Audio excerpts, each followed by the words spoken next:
Welcome, fellow explorers of knowledge. Today, we're embarking on a really profound journey. We're taking a deep dive into chapter 16 of the Bhagavad Gita. It's known as Daivasura Sampad Vibhag Yoga. Right, the yoga of divine and demonic natures. Exactly. And we've got some excellent source material laying out Lord Krishna's teachings here. It's all about these two sort of fundamental types of human qualities. Our mission really is to uncover these distinctions, understand their impact, on our lives, and explore what this ancient text advises for, living a truly meaningful existence. Yeah, and what's fascinating truly is how relevant these ideas still feel. Thousands of years later, Krishna outlines such a clear path. He distinguishes between qualities that really elevate the human spirit and, well, those that pretty inevitably lead to suffering. It's quite striking. That relevance is definitely key. So, okay, let's unpack this. How does the chapter actually begin? Krishna is addressing Arjuna. Yes. And he starts describing these two distinct kinds of sampadas, qualities, you said, or maybe endowments. Precisely. Think of them as inherent qualities, almost like potentials within people. He first details the Daivi Sampada, the divine qualities. Okay. And these include things like truthfulness, nonviolence is a big one, forgiveness, compassion, humility, self-control. These are the qualities that really foster spiritual growth and harmony. They help you connect. Right, the uplifting ones. But then there's the contrast, isn't there? The Asuri Sampada. What are these negative attributes Krishna warns against, the demonic qualities? Yes, and it's a stark contrast. Here we're talking about arrogance, anger, deceit, violence, greed, that sort of thing. If you connect this to the bigger picture, these are traits that consistently lead to conflict and unhappiness. Both internally and externally, it sounds like. Absolutely, within yourself and with others. So this leads to a crucial question. What does Krishna say is the ultimate impact? You cultivate these very different sets of qualities. What happens? Well, Krishna makes it crystal clear. He says those who possess divine qualities, they move towards moksha. Moksha. Liberation, freedom. Exactly. Liberation from the cycle of suffering.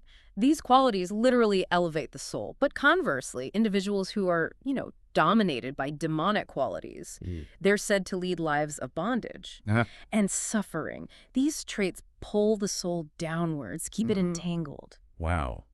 That's where it gets really interesting, isn't it? That direct correlation between our inner qualities and, well, our life's path. It's profound. It suggests our inner state isn't just internal, it shapes our reality. So Krishna doesn't just list these demonic qualities, right? He goes deeper into the mindset. He does. He elaborates quite a bit on the thinking of those who embody them. And what does he reveal?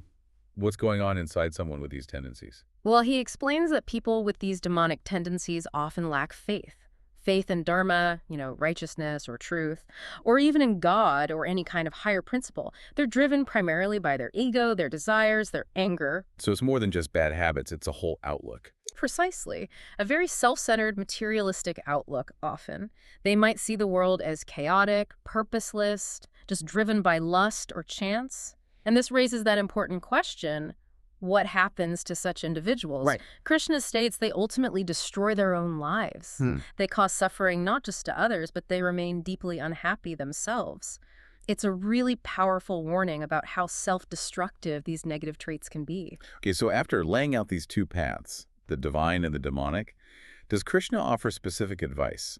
How do we actually live this? How do we embrace the divine? Yes, absolutely. His advice is very practical, actually. He says we should always strive to embody those divine qualities we talked about: truthfulness, nonviolence, forgiveness, compassion, self-control, humility. Ones that elevate. Exactly. And he emphasizes living life according to the Shastras. The sacred texts are guiding principles. Right?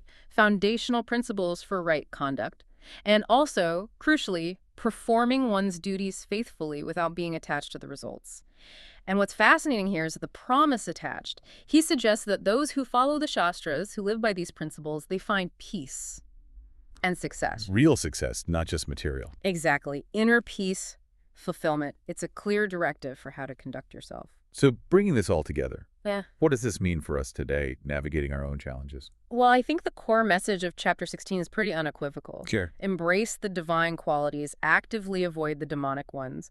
Krishna really defines a true yogi as someone who cultivates these positive attributes, someone who consistently steers clear of things like ego, anger, greed. The things that bind us. Right. And the implication is, by purifying your inner self like this, you actually draw closer to God or, achieve a state of profound spiritual connection. It's not just about being good, it's about transformation. This deep dive has really, it's illuminated the powerful choice we face every day, hasn't it? To cultivate qualities that uplift us or, well, those that bring us down. It's such a timeless lesson. Personal accountability, inner transformation. It really is. And what's particularly insightful is the active role you play. You choose which qualities to nurture. So maybe this raises an important question for you, for everyone listening, to consider this week. Okay. Which one divine quality from our discussion today could you focus on embodying just a little more fully in your daily life? Just one. See what happens. That's a great takeaway, a practical step. Join us next time, everyone, as we continue exploring the Bhagavad Gita. Krishna is going to teach us about the 3 types of faith. That should be fascinating. Until then, keep diving deep.